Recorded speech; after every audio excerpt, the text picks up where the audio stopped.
the city that was moved brick by brick, the great relocation of Kaliningrad's Königsberg Cathedral. Moving a house is already a huge task. Moving an entire city?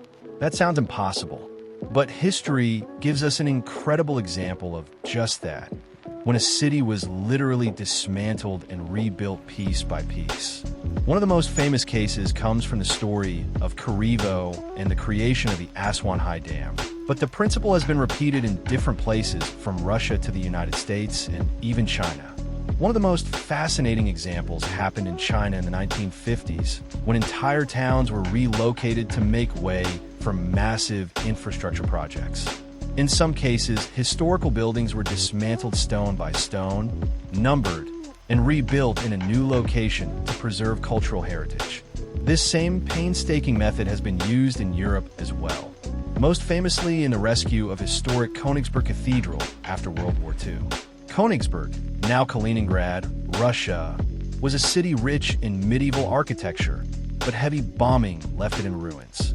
One surviving landmark, the cathedral, became the focus of a decades-long restoration. To save it from further damage during urban redevelopment, workers carefully documented every remaining stone and moved sections brick by brick, reconstructing the building in the same style, but reinforced for the modern age. Perhaps the most dramatic brick-by-brick relocation in history, however, took place in the 1960s in Egypt.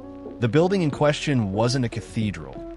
It was the Abu Simbel temples, massive rock-cut monuments built by Pharaoh Ramesses II over 3,000 years ago.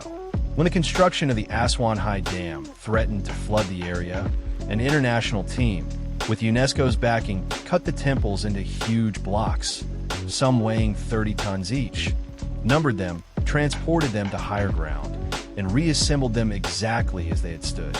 Even the orientation of the temple was preserved, so the sunlight would still illuminate the inner statues twice a year, just as it had in ancient times.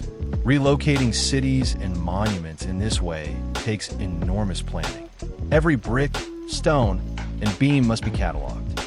Engineers and historians work side by side, ensuring that when it's rebuilt, the structure is not just a copy, but the real thing in a new home. The phrase "moved brick by brick" has since become a metaphor for meticulous dedication. But in history, it's not just a saying, it's a reminder of human determination to preserve the past, even if it means carrying it, one brick at a time, into the future.